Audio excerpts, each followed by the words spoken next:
शुरुआत करते हैं अपोलो हॉस्पिटल्स के साथ। थोड़े ऑपरेशनली कमजोर नंबर्स थे। आय ऑफ कोर्स 17% बढ़ी है, बट कामकाजी मुनाफा घटा है। मार्जिन 16.1% से घटकर 12% के नीचे आ गए हैं, अनुमान से खराब। और ओवरऑल मुनाफे में भी 33% की गिरावट ही आपने देखी है।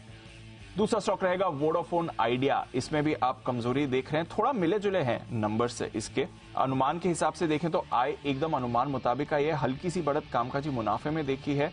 थोड़े मार्जिन्स भी यहां पर अनुमान से बेहतर आए हैं। ओवरऑल घाटा जो है वो हल्का बढ़कर आया है। एक important factor ARPU, average revenue पर यूजर, ये 131 से बढ़कर 135 का आया है। 134 का अनुमान था, थोड़ा ये एक पॉजिटिव फैक्टर है। अदरवाइज नंबर्स ठीक ठाक हैं वोडाफोन आइडिया के। टॉरेंट पावर, इसके दमदार नतीजे आते हुए दिखे। यूजुअली ज्यादा डिस्कस होता नहीं है, बट 71% आय इनकी बढ़कर आई है, वो बड़ा फैक्टर है। 85% आपने देखा है मुनाफा बढ़ा है। डिविडेंड इन्होंने दिया है 22 रुपए का। मार्जिन आप देखिए हल्की सी गिरावट दिखा रहे हैं, बट अनुमान से काफी बेहतर है। 17% का अनुमान था, उसके सामने 22.5% के मार्जिन हैं। कामकाजी मुनाफा भी 57% बढ़कर आया, तो बढ़िया नंबर्स टॉरेंट पावर की तरफ से आपको दिखेंगे। पीआई इंडस्ट्रीज, इसकी भी परफॉर्मेंस ठीक रही है। थोड़ा मुनाफा और कामकाजी मुनाफा अनुमान से बेहतर है, बट आय का आंकड़ा अनुमान से कम रहा है। बट आय फिर भी 19% बढ़ी है, 58% मुनाफा बढ़कर आया है। मार्जिन इन्होंने एक्सपैंड करे हैं, अनुमान से बेहतर रहे हैं। और कामकाजी मुनाफा भी अनुमान से बेहतर आते हुए दिखा है। 40% की बढ़त वहां पर आपने देखी है।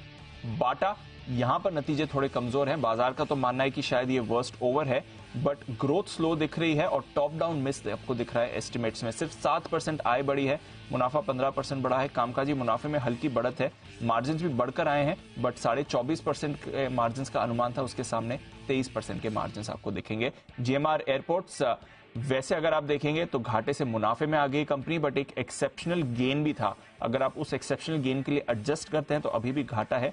नंदलेस थोड़े ऑपरेशनली कमजोर नतीजे हैं इनके। मार्जिन 52% से घटकर सिर्फ 30% के आए हैं।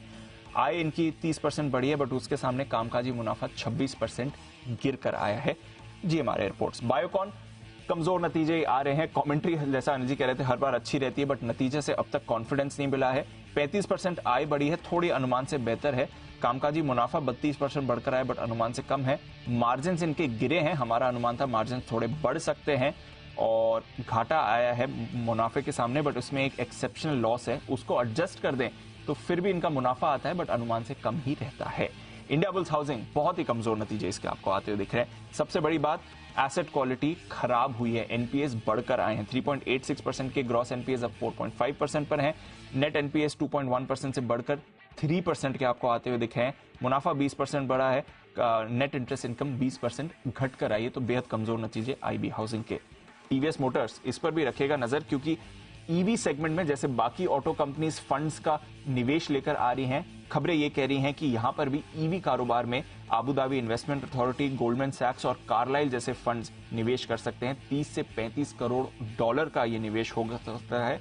और जो ईवी कारोबार की वैल्यूएशन है वो 3 से 3.5 बिलियन डॉलर्स की मिल सकती है। तो ईवी के दम पर टीवीएस मोटर्स आज फोकस में रहेगा। और फीनिक्स मिल, कल हमने देखा था बाजार में बड़ी ब्लॉक डील हुई थी इक्विटी की, उसके सामने हमने देख रहे हैं कि कल नोमुरा ने यहां पर खरीदारी करी है। उस ब्लॉक डील में 25 लाख शेयर्स खरीदे हैं 1310 रुपए के भाव पर।